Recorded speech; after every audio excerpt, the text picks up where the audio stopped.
बहुत समय पहले की बात है। एक घना और रहस्यमयी जंगल था जिसका नाम था नकाटी वन। यह जंगल जितना सुंदर था उतना ही रहस्यों से भरा भी था। यहाँ हर प्रकार के जानवर मिलते थे। चतुर लोमड़ी, चालाक नेवला, भारी भरकम हाथी, उड़ती चील और गाते हुए मोर। लेकिन दो जानवर थे जो जंगल में सबसे ज्यादा मशहूर थे, हिरन राजा और बंदर वीरू। हिरन बहुत शांत, समझदार और दयालु था। उसकी तेज दौड़, सुंदर सींग और शाही चाल ने उसे जंगल के जानवरों का राजा बना दिया था। दूसरी ओर बंदर वीरू शरारती, चालाक और ताकतवर था। वह अक्सर पेड़ों से झूलता हुआ दूसरे जानवरों को परेशान करता और खुद को सबसे बुद्धिमान मानता। समस्या तब शुरू हुई जब जंगल में एक नई खबर फैली। उत्तर की चट्टानों के पार एक गुफा है जिसमें दो जादुई फल हैं। जो कोई भी ये फल खा ले वो अकल्पनीय शक्तियों से भर जाएगा। हिरन ने सोचा, अगर यह फल मेरे पास हो तो मैं जंगल की और अच्छी तरह से रक्षा कर पाऊंगा। बंदर वीरू ने सोचा, अगर ये फल मेरे पास आ गए तो मैं इस हिरन को हटाकर खुद जंगल का राजा बन जाऊंगा।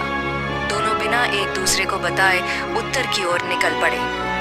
कई दिन चट्टानों को पार करते हुए दोनों एक ही समय पर उस गुफा के पास पहुंचे।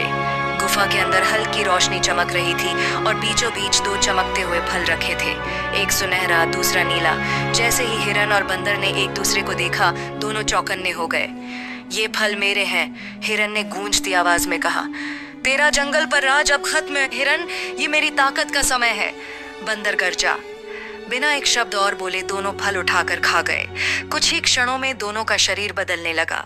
हिरन की सींगें लंबी और नुकीली हो गईं, उसकी आंखें लाल हो उठीं और शरीर लोहे जैसा मजबूत।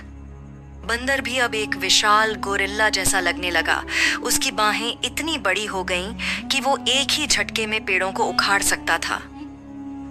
अब जंगल में तबाही का युग शुरू हो गया। पहली टक्कर में ही पहाड़ की चोटी दरक गई। बंदर ने एक बड़े पत्थर को उठाकर हिरन की ओर फेंका, लेकिन हिरन ने हवा में छलांग मारते हुए उसे चकमा दे दिया।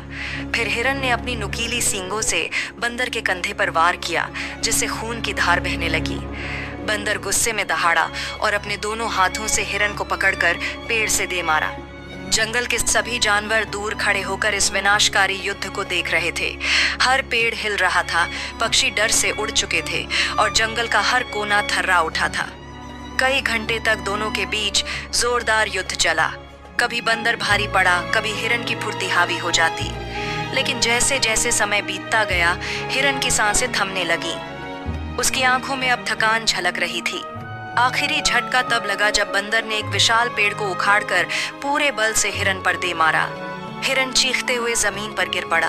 उसकी आंखें धीरे धीरे बंद हो गईं। पूरा जंगल एकदम शांत हो गया। बंदर धीरे धीरे हिरन की ओर बढ़ा।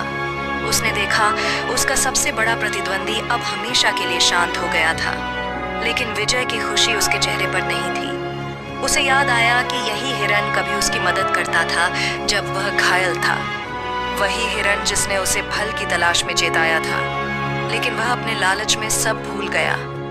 लेकिन अब पछताने का कोई फायदा नहीं था। बंदर अब जंगल का नया राजा बन गया। उसने जादुई शक्ति से पूरे जंगल को नया रूप दिया। उसने पहाड़ों को समतल किया, पेड़ लगाए, नदी के पास एक सुंदर झरना बनाया।